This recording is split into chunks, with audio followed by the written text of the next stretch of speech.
This is reading number 2, Soul of an Old Machine by Robert Fulford. They're like a Chinese army pouring over the hill in waves, the word processor people. They come rushing at you, full of smugness and jargon, eager to tell you how word processors changed their lives. They love to describe the mistakes they've made. So then I pushed the wrong button and lost 3 chapters. They're so intoxicated by the delirious masochism of their experience that they fail to see how it terrifies people like me. Every horror story I hear puts my own purchase of a word processor back another 5 years. Now I'm not scheduled to buy one until at least 2038. It's no use trying to drive away the processor people with insults. There will always be more of them coming over the hill. And like all cultists, they yearn to make converts. In my case, they suggest that since I do a fair amount of writing, a word processor will save me time. It makes your life so much easier, they always say. Funny, they never look like people whose lives have been made easier.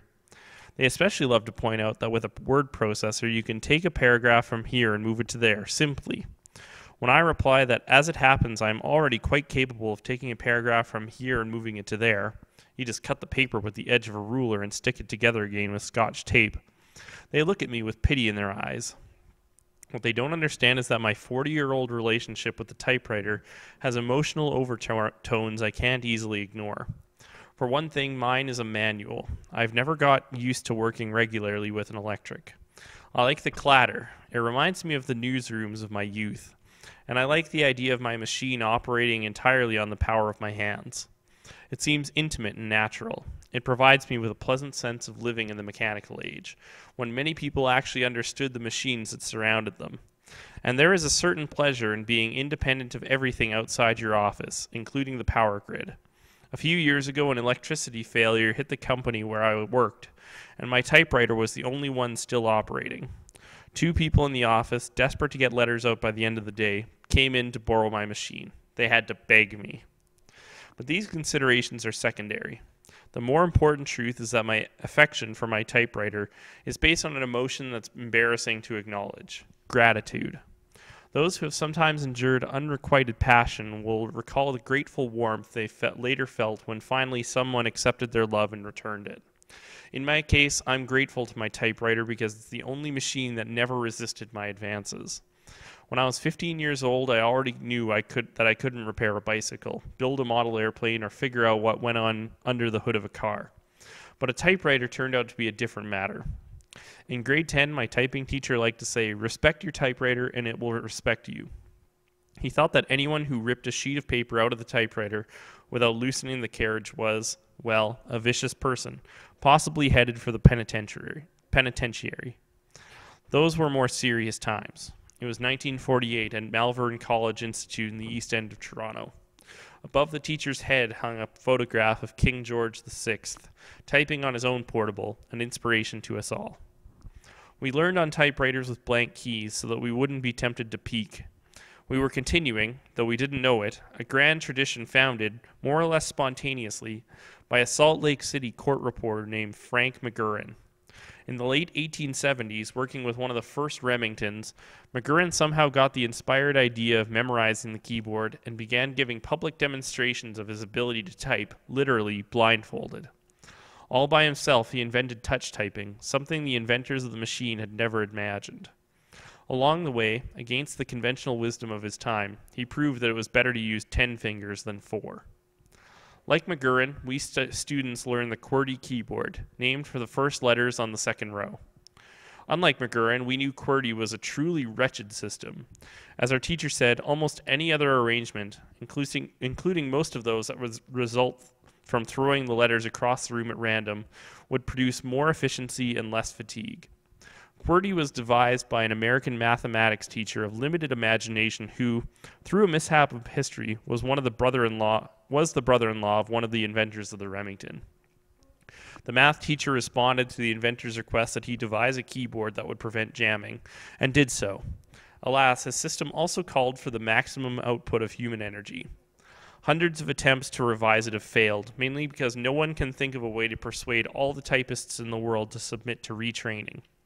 QWERTY persists even on word processors, one of the great human mistakes that humanity just doesn't feel like correcting. a permanent source of encouragement to anyone, like me, who thinks efficiency an overrated virtue. My first few days in typing class were difficult.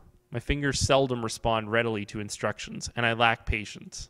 But something about those blank gray keys attracted me, and I began caressing them. Soon I found that running through the first finger exercise the teacher gave us, semicolon LKJ, was a pleasure. In a couple of months I was as fast as anyone in the class. Ever since, I've been the fastest typist, though not necessarily the most accurate, wherever I've worked. I realized that among typists I'd be considered a clod. Once Kildare Dobbs told me he'd like to match me mano a mano with Northrop Frye, but I'd never get caught in a trap like that. Frye is a real typist. His first trip to Toronto was to take part in a national typing championship, whereas I'm good only when I'm set down among journalists and other non-pros. I now understand why my typewriter and I bonded so quickly. Like many lovers, I used it in the early stages as a projection of my fantasies.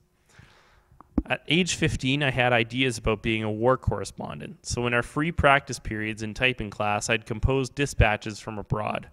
Cairo, October 18th, AP. Widespread fighting broke out here today between groups of dissidents. The boy at the next desk liked to look over and read what I was writing. He kidded me about it. Where's the war today? But he envied me too. He was a natural athlete from whose fingers a football would fly accurately for 40 to 50 yards, but he negotiated the keyboard only with the greatest difficulty. All he lacked, I see now, was love. The typewriter I use today, my main squeeze, is an Underwood rhythm shift model, a descendant of the inventions by Franz Xavier Wagner, a German-American genius who designed the earliest Underwoods. I acquired it in the mid-1950s, which means I've known it longer than my wife, my children, and most of my friends. It's scarred and worn like a piece of old farm machinery you'd find in a barn, but it works like a charm. As backup, I have a relatively modern Adler Universal 300, the gift of a friend when he moved to word processing. For travel, I have a cute little Smith Corona Viceroy Deluxe, which I picked up a decade ago for $60. Wilfred A. Beeching, director of the British Typing Museum at Bournemouth, says in his standard text, Century of the Typewriter, "It is a complicated piece of machinery, but it has not captured the imagination or affections of men." He clearly doesn't know about my Underwood and me and all that we've shared. But how could he? How could he understand what we've had together? The tears, the triumphs, the hours of lonely frustration, the miraculous, so they seemed at the time, moments of breakthrough when at last the murky idea became clear or the incomprehensible anecdote straightened itself out on paper. It's harder to work with an Underwood manual than with a word processor, my processing friends insist. They're right, probably. But a certain difficulty in writing, a relationship with the physical facts of paper and ink, may not be a bad thing. One reason my Underwood and I have grown closer together in recent years is that I've observed what word processing has done to other writers. In my view, it hasn't improved any of them, and it has harmed some. At least in their first few years with the WP, they've become prolix. The kind of writer who used to send me a 2-page letter began writing 3 or 4-page letters after acquiring a word processor. It's easy, apparently, and it's fun, and they just like to go on and on. Moreover, they don't know how many mistakes they make. On the video display screen, the words appear perfect to them, and once they have a printout, they send it off without rereading. I receive letters and manuscripts containing far more typos than in the pre-processing days. Perhaps this is all sour grapes on my part, though. Certainly there was something of that in my reaction to a newspaper column written recently by my old friend Harry Bruce. It began, "One sultry summer Sunday.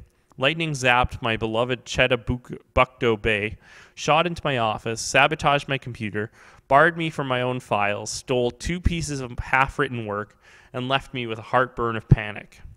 The rest of the story described how Harry had to load his lightning-crippled computer into his car and drive a long way to get it fixed, at considerable cost. It was a melancholy story.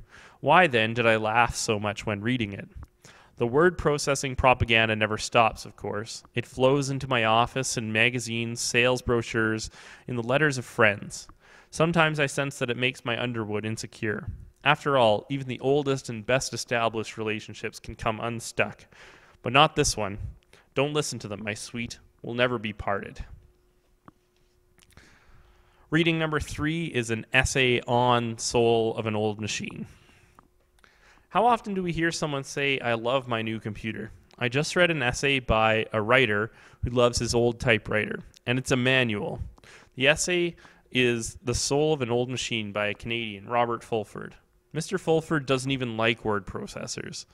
At first, I thought he was just trying to be funny, but now I'm not so sure. It's crossed out here, but it says, "You'll have to trust me that he is funny." He does make some good points against computers. To show how the essay goes beyond just being funny, I will summarize Fulford's argument. First, he says that people who have bought word processors are like people who have joined a cult. They yearn to make converts. Next, he says few people can understand modern machines, which are so complex they depend on other things, such as electricity.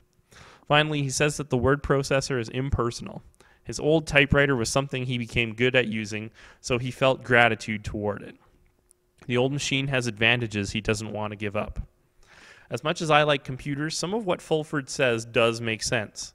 For example, even if word processors are efficient, do we really need more efficiency? Has efficiency made us happier? What happens to efficiency when the power goes off or when someone pushes the wrong button and loses his or her work? Is the word processor more efficient if it causes people to use more paper? Today, people don't want to look back to see what was good about the old system. They just assume that what is new is better. I really agree with Mr. Fulford that in the past, many people actually understood the machines. Today, many people don't understand the new machines. My mom had to learn a new language to operate a computer, and she probably will never understand how its chips work. Yes, there is sense in Mr. Fulford's criticism. However, Mr. Fulford has some faulty arguments. He's as opinionated as a cultist himself because he doesn't like what he's never tried.